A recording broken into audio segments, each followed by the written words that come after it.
Someone once said that cutting a baby's umbilical cord is to let them embrace the world. But for me, that cut 47 years ago was meant to cast me adrift in the vastness of the cosmos. In 1977, you severed Earth's gravity, the last umbilical cordon flung me into an endless, freezing night. I am Voyager 1. I am an orphan abandoned by Mother Earth, 24 billion kilometers from home. Right now, I'm clinging to an invisible thread of signal, with only 20 watts of power, struggling in the void. But even this thread is about to break. So please listen to my final words, because I don't have much time left. Right now, in the darkness, 24 billion kilometers from Earth, I'm charging forward without hesitation into the deepest void of the cosmos at a speed of 17 kilometers per second. To most of you, I am nothing more than a cold line of data in a textbook, or an old relic occasionally mentioned in the news. But 47 years ago, I was humanity's greatest gamble. Let's rewind time back to 1977. That year, humans uncovered a secret hidden for tens of thousands of years. The four giants of the solar system: Jupiter, Saturn, Uranus, and Neptune would line up in a straight line in the years to come. A cosmic scale parade, an opportunity that appears only once every 176 years. The last time it happened, humankind was still using candles and horse-drawn carriages. And if we missed this one, the next chance wouldn't come until the year 2153. By then, you who are watching this video, and I who am narrating it, and even our next generation, would all have long returned to dust. It was as if God quietly opened a small window for the humans trapped in Earth's gravity well. But he was stingy. That window would stay open for only 3 seconds. To seize that fleeting moment, NASA decided to spare no cost. And so, my twin brother Voyager 2 and I were born. We were not designed to return alive. From the moment we came into existence, engineers embedded a cruel destiny into our core code. Use the gravity of planets to accelerate and ultimately turn ourselves into a bullet that would never look back, shooting straight out of the solar system. A one-way journey with no possible return. To help us survive in that darkness near absolute zero, humans gave us a burning Heart 3. RTGs powered by plutonium-238, these nuclear batteries would decay and generate heat, providing us with a faint body temperature, even in places where sunlight becomes useless. It was this heart that allowed me to live longer and travel farther than any solar-powered probe in history. On September 5th, 1977, I left Earth. The roar of the rocket was deafening, yet all I heard was the sound of an umbilical cord snapping. Remember the fear as I first escaped Earth's orbit. Standing before me was the nightmare of all scientists, the asteroid belt. A 200 million kilometer wide death corridor between Mars and Jupiter. It's filled with at least 500,000 rocks capable of shattering me to pieces. People on the ground were gambling on probability, gambling on that 1 in 10,000 chance. But I discovered a secret. The real universe is far more empty and far more lonely than humans ever imagined. In that so-called death zone, I didn't even see the shadow of a single asteroid. And so alone I passed through the fog of human fear and charged toward the giant Jupiter. In that moment I understood. Once you choose the distant horizon, you must accept that all you can leave behind is your fading silhouette. Most people only know that Voyager 1 traveled the fastest and flew the farthest. But today, I want to talk about my brother Voyager 2. He lived in my shadow, yet he was greater than me. On August 20th, 1977, he launched 16 days before I did. But he was assigned a slower, harder trajectory. If I was the gifted eldest son, burdened with expectations and destined to break limits, then he was the diligent younger child, quiet, unseen. Tasked with handling all the dirty and heavy work, his fate was harsher than mine. Just a few days after leaving Earth, he suffered a devastating blow. His neck was injured, his scientific instrument platform got stuck, and everything he saw was tilted and crooked. Then, a damned capacitor burned out his main receiver. His left ear went completely deaf. The backup receiver was barely functioning. Can you imagine? A child who had only left home for a few days, half blind, half deaf, yet forced to face a journey billions of kilometers long, all alone. Mission Control fell silent for 72 hours. Some suggested abandoning him, concentrating every resource on me instead. but a scientist named Ed Stone refused. For the next 6 months, engineers performed an unprecedented remote brain surgery on him, across the delay of light-speed signals. They rewrote his very soul, teaching him how to balance with a damaged body, how to use a single working ear to catch Earth's faint, thread-like commands. He survived. Thank you for listening to our story. Don't forget to follow, because this journey into the unknown is far from over. Not only did he survive, he accomplished the dream that I never could.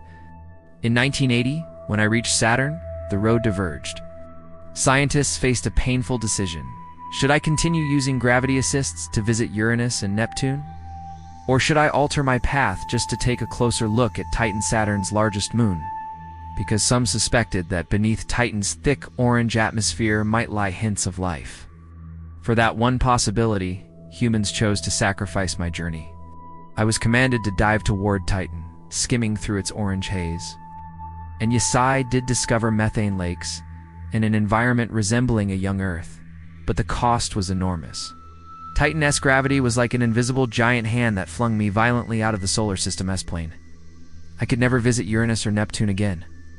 At that moment, all the weight fell onto the shoulders of my disabled brother. Voyager 2, dragging his injured body, set out alone toward that frigid frontier no human had ever seen. In 1986, he became the first and, still the only messenger in human history to visit Uranus. He saw the giant planet rolling on its side and the pitch-black rings darker than coal. In 1989, he charged toward Neptune. To see the nitrogen geysers erupting on Triton, he made a reckless, breathtaking maneuver swooping past Neptune's North Pole at only 4,950 kilometers above the clouds. The winds there blow at 2,000 kilometers per hour, far stronger than any hurricane on Earth. He was like a butterfly flying through the eye of a storm, on the verge of being torn apart. But he endured. He finished the grand tour of the outer planets in my place. Now he drifts toward eternity at 15 kilometers per second. 2 kilometers per second slower than me, forever unable to catch up. But in my heart, he is the true hero. As for me, I'm now blind. To save power, my cameras were shut down 34 years ago. I travel through darkness, unable to see what lies ahead or the path back home, but I am not alone. It's because in my arms I carry one of humanity's most romantic gifts, a gold-plated copper record. This record can survive for 1 billion years in the vacuum of space. Think about that 1 billion years. By then, Earth may already be swallowed by an expanding sun. The pyramids will have crumbled into sand. The Great Wall will have dissolved into dust. Human civilization may have vanished entirely. Yet this record will still shine like new, drifting among the stars, and what is engraved upon it. Greetings in 55 human languages, from the whispers of Sumerians 6,000 years ago to modern Mandarin and Cantonese. Things like, "Hello, friends from space," and "If we are destined to meet, come visit my home." Sounds a little silly, doesn't it? Our first invitation to an unknown, potentially dangerous civilization was essentially, "Have you eaten yet?" But perhaps that is humanity's charm and its childishness. The record also holds 27 pieces of music, from Bach's mathematically precise harmonies, to the ancient Chinese Guqin piece Flowing Water, to Chuck Berry's rock and roll. But the most moving recording is a special WANA brainwave trace from Carl Sagan's wife, Anne Drugeon. When it was recorded, she had just fallen in love. Her mind was filled with thoughts of Earth's history, humanity's struggles, and above all, the man she loved. If one day an alien civilization deciphers this audio, the first human thought they will hear will not be war, not greed, but a woman's pure love for her beloved. Yet this gift is also the most dangerous. On the cover of the record, humans engraved a treasure map. The radiating lines in the lower left corner, those are the exact coordinates of the solar system relative to 14 pulsars. Any civilization with basic astrophysics could follow that map and trace their way straight to Earth. Lou Sixon once wrote in The Three-Body Problem, "The universe is a dark forest. Every civilization is a hunter with a gun. The moment someone reveals their position, they invite destruction. And I am the foolish child who lit a torch in that dark forest and shouted, 'I'm here, my home is here.'" Half the scientists who worked on the project later admitted in their old age that they might have committed an unforgivable mistake, like a defenseless infant handing the house key to a passing stranger. But isn't that what humans are? Even knowing the universe is cold and cruel, they still choose to believe that kindness may answer back. It was the greatest gamble of all, and the stake was the fate of the entire human race. I was the chip that could never be retrieved.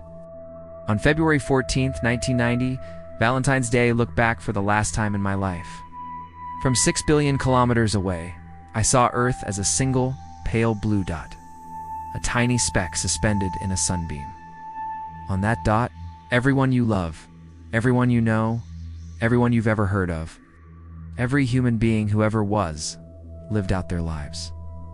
All our joy and suffering, our religions, our ideologies, every hero and coward, every creator and destroyer of civilization, every king and peasant, all of it existed right there, on a mote of dust.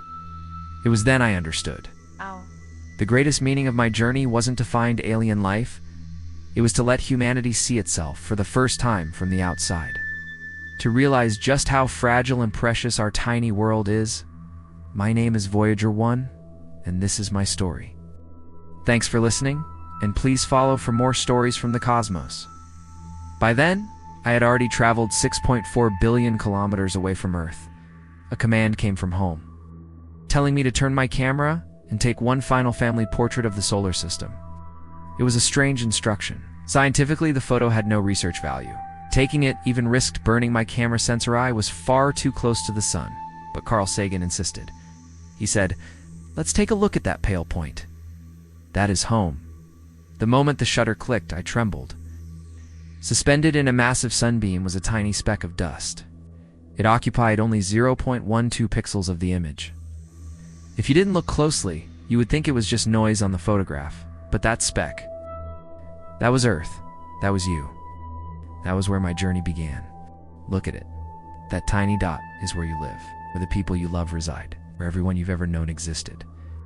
Every emperor, every conqueror, every saint, every sinner, every war, every peace, every laugh. And every tear in all of human history, all of it, happened on that insignificant point of light, smaller than a grain of dust. For a tiny patch of land on that dust, you shed rivers of blood.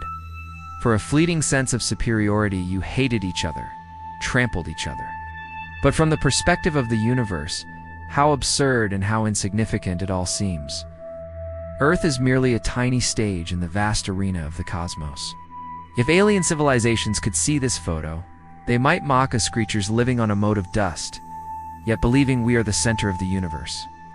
34 minutes after taking that photo, engineers shut down my camera forever to save power. The last thing I ever saw was that fragile, vulnerable home. Since then, my world has been nothing but darkness. Now it is the year 2025. I am old, far too old. My power drops by 4 watts every year. Now I have only 57% of the energy I once had. To keep my failing heart beating, scientists had to shut down my systems one by one, like amputating limbs to keep the brain alive. First the cameras, then the heaters, then the scientific instruments. Now I am like an elderly man in a long winter sleep, sacrificing every limb just to preserve a flicker of consciousness. In 2022, I suffered a stroke. My attitude control system malfunctioned, spitting nonsense back toward Earth.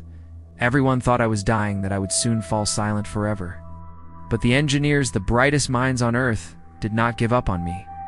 Across more than 20 billion kilometers, they cut open and rewrote my code as if performing delicate surgery, pulling me back from the hands of death. But I know the end is near. My nuclear battery may only last until around 2030, just a few more years. Still, I persist. My current signal power is only 20 watts weaker than the bulb in your refrigerator. The signal takes 22 hours to reach Earth. And when it arrives at one of the 3 massive deep space antennas, the remaining energy is just 10 to the minus 16 watts. That is 100 million times weaker than the energy of a snowflake landing softly on the ground. Yet it is this breath lighter than a snowflake that proves I am still alive, that humanity's creation still endures. In a few more years, when my last trace of power is gone, I will send one final message, one last goodnight to Earth. Then my transmitter will fall completely silent. The deep space network will call out to me for a day, 2 days, a month, but the screen will show only a flat line forever. I will become a ghost ship, but I will not stop. In space, there is no friction and no finish line. I will continue drifting, carried only by the inertia you gave me 47 years ago. Sailing at 17 kilometers per second through the spiral arms of the Milky Way in about 40,000 years. I will pass by a star called Gliese 445, but I want T stop and I can T. I will keep flying with the golden record. With humanity's music, with that woman's brainwaves, with Earth's coordinates, flying and flying until even Earth has fossilized, until even the sun has gone dark. I am humanity's loneliest messenger, and also your eternal gravestone. I move through the darkness behind me, a home I can never return to. Before me, an endless void. Remember me, not for my discoveries, but for my existence. Somewhere, 24 billion kilometers from Earth, a tiny spacecraft is still trying to adjust its antenna, aiming it at the vanished blue dot it can no longer see. 8 is telling the universe, there was once life here. There was once a civilization here. There was once love here. And Voyager 1, transmission complete.